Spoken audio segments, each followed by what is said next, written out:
मुझे CA inter में total 6 attempt लगे और जब भी मुझे अटेम्प्ट लगते थे मैं हर अटेम्प्ट से सीखता था, उसको नेक्स्ट अटेम्प्ट में इम्प्लीमेंट करता था और एंड में पास हुआ और अभी मैं सीए फाइनलिस्ट हूँ। अभी तक मैं कुछ 100-150 बच्चों से बात कर चुका हूँ, उनकी प्रॉब्लम को सुन चुका हूँ और उनको सोल्यूशन दे चुका हूँ। तो खुद के एक्सपीरियंस से और जो मैंने बच्चों से बात की तो उनसे मुझे कुछ पॉइंट्स नोट किए मैंने। अगर उस पॉइंट्स को आप सुनोगे, समझोगे और अगर उस पर काम करोगे तो मई अटेम्प्ट आपका लास्ट अटेम्प्ट होगा। भले आपका मई अटेम्प्ट पहला अटेम्प्ट हो या फिर आपको मल्टीपल अटेम्प्ट लग गए हो, पर ये मेरी बातों को सुनो, समझो, उस पर काम करो तो ये मई अटेम्प्ट आपका लास्ट अटेम्प्ट होगा।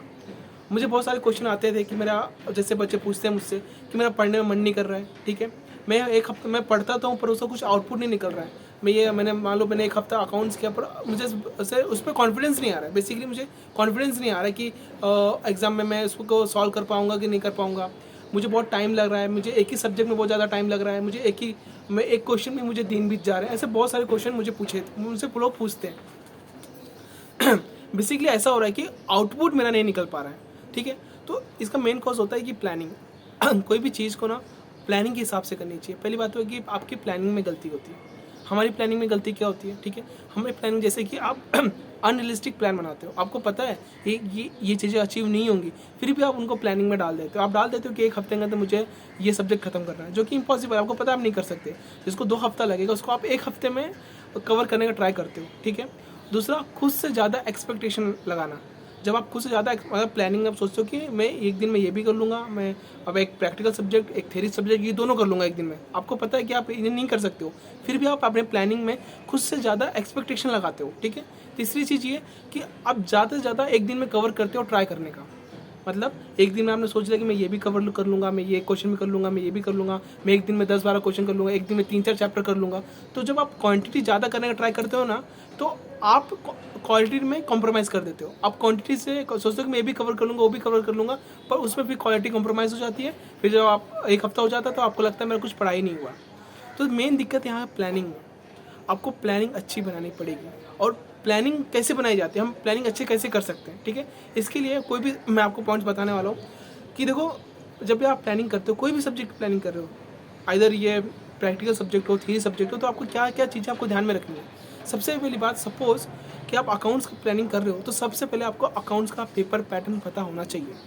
आपको अकाउंट से पता होना चाहिए कि कितने मार्क का एमसीक्यू आता है, कितने मार्क का डिस्क्रिप्टिव आता है, डिस्क्रिप्टिव के अंदर कितने क्वेश्चन होते हैं, कितने ऑप्शनल होते हैं, क्वेश्चन नंबर 6 में सब पार्ट्स होते हैं, ये सब चीज़ें आपको पता होनी चाहिए। अब कोई भी, मैं एग्जाम्पल दे रहा हूँ अकाउंट्स का, अब कोई भी सब्जेक्ट का, मतलब सीए इंटर के कोई भी सब्जेक्ट का अगर आप प्लानिंग बना रहे हो कि मुझे ये सब्जेक्ट को पढ़ना है, तो सबसे पहले उसके बारे में आपको उसका पेपर पैटर्न पता होना चाहिए।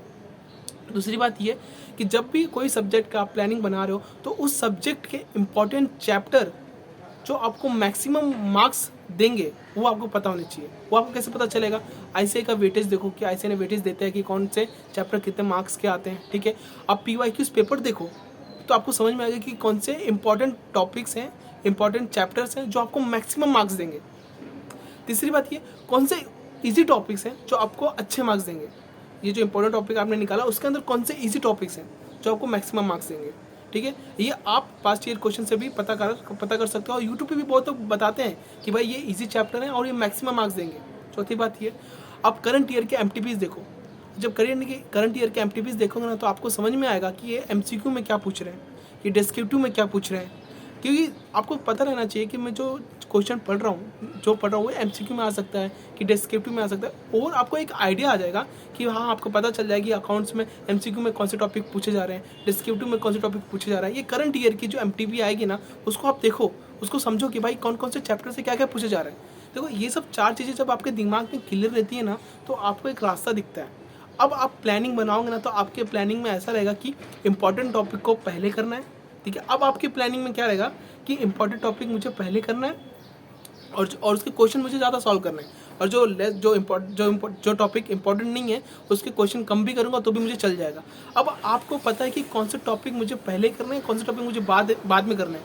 आपको अब ये भी पता चल गया कि जो इंपॉर्टेंट टॉपिक है उस पर ज़्यादा टाइम दोगे तो चलेगा, पर जो कि टॉपिक इंपॉर्टेंट नहीं है उस पर ज़्यादा टाइम दोगे तो वो गलत बात है। देखो ये सब चीज़ें आप देख लेते हो ना कि भाई पेपर पैटर्न देख लेते हो, कौन सा टॉपिक इंपॉर्टेंट है, कौन सा टॉपिक इंपॉर्टेंट नहीं है, और कौन सा टॉपिक एमसीक्यू में पूछा जाएगा, कौन सा टॉपिक डिस्क्रिप्टिव में पूछा जाएगा। उसके बाद जब आप प्लानिंग करते हो ना, तब आपको पता है कि मुझे कितने चैप्टर को कितना टाइम देना है, कितना टाइम में मुझे खत्म कर देना है। अरे मान लो जब अगर आप ये सब चीज़ें नहीं देखते हो तो आप ब्रांच को ही लेके, ब्रांच आता है 5 मार्क का, आप उसको दो तीन दिन दे रहे हो, क्या फ़ायदा। तो ये चीज़ मैं बता रहा हूँ कि कोई भी चैप्टर आप पढ़ रहे हो ना, कोई भी सब्जेक्ट पढ़ रहे हो ना, उसके बारे में सब चीज़ पता करो। आप ऑडिट का स्ट्रैटेजी बना रहे हो थ्योरी सब्जेक्ट में, तो देखो कि पिछली बार उन्होंने क्या पूछा था। आपको ट्रेंड पता होना चाहिए कि पिछली बार क्या पूछा था, क्योंकि ऑडिट में जो उन्होंने पिछले, सपोज कि ऑडिट एविडेंस है, जो क्वेश्चन उन्होंने ऑडिट एविडेंस पूछा था वो इस बार तो पूछेंगे नहीं, तो वो आपको नहीं पढ़ना है। तो आपको लास्ट ईयर ये क्वेश्चन देख रहे हैं कि वो कैसा पैटर्न उनका पूछने का, ठीक है। फिर उसके हिसाब से आपको समझ में आ जाएगा कि कौन सा टॉपिक इंपॉर्टेंट है, कौन सा टॉपिक इंपॉर्टेंट नहीं है, उसके हिसाब से आपको प्लानिंग करनी है। और दूसरी बात यह है कि डिसिप्लिन और कंसिस्टेंसी। देखो अगर आपको पता है ना कि जो डिसिप्लिन और कंसिस्टेंसी ये कोई करने की चीज़ नहीं होती, ये अपने आप होता है, आपको लाना नहीं पड़ता, ये अपने आप आ जाता है, आपको सोचना ही नहीं है। अगर आपको पता है कि अकाउंट्स में फाइनेंशियल स्टेटमेंट 10 मार्क का आएगा, तो आप उसको करोगे ही ना। अब मुझे पता है कि भाई 10 मार्क का क्वेश्चन एग्जाम में आने वाला ही वाला, फाइनेंशियल स्टेटमेंट क्वेश्चन 10 मार्क का आएगा, तो मैं उसको करूँगा ही ना। मुझे पता है कि क्या चीज़ें क्या करनी है, तो मैं करूँगा। तो उसमें कंसिस्टेंसी और डिसिप्लिन का क्या लेना देना। सपोज ऐसा होता है ना कि अगर मुझे पता है कि ये चीज़ें मुझे करनी ही है, तो मैं उसको करूँगा इरिस्पेक्टिव ऑफ फैक्ट कि मुझे टाइम कितना लग रहा है, मुझे दिन कितना लग रहा है, तो वो उसको लेना देना ही नहीं है। सपोज ऐसा होता है ना कि अगर आपको, सपोज आप पढ़ने जा रहे हो, आप सुबह जाते हो, सुबह 10 बजे से लाइब्रेरी जाते हो, शाम को 9 बजे आते हो, ये डिसिप्लिन है आपका कि 10 बजे जाते हो 9 बजे आते हो, 10 बजे आते हो 9 बजे आते हो, आप ये रोज़ कर रहे हो, ये कंसिस्टेंसी है, ठीक है। और आप जब पढ़ने बैठ रहे हो ना, तब आप कुछ पढ़ नहीं रहे हो, मतलब आप पढ़ रहे हो पर वो सही डायरेक्शन में नहीं पढ़ रहे हो। अगर आपको चीज़ें पता है ना क्या करना है, अगर आपको चीज़ें पता है क्या करना है, तो आप उसको जब करोगे ना, तो अपने आप डिसिप्लिन कंसिस्टेंसी आ जाएगा। अब भले ही डिसिप्लिन रहो, कंसिस्टेंसी रहो, आप रोज़ जा रहे हो, 9 घंटा पढ़ रहे हो, रोज़ पढ़ रहे हो, पर आप गलत चीज़ पढ़ रहे हो, तो ये मतलब नहीं ना आपकी डिसिप्लिन और कंसिस्टेंसी का। तो वो करने की जरूरत नहीं, वो अपने आप आ जाए। अगर मुझे पता है कि वहाँ मुझे जाना है, तो अपने आप चले जाओगे आप, आपको कोई डिसिप्लिन कंसिस्टेंसी कोई ज़रूरत नहीं, वो अपने आप ही आ जाएगी।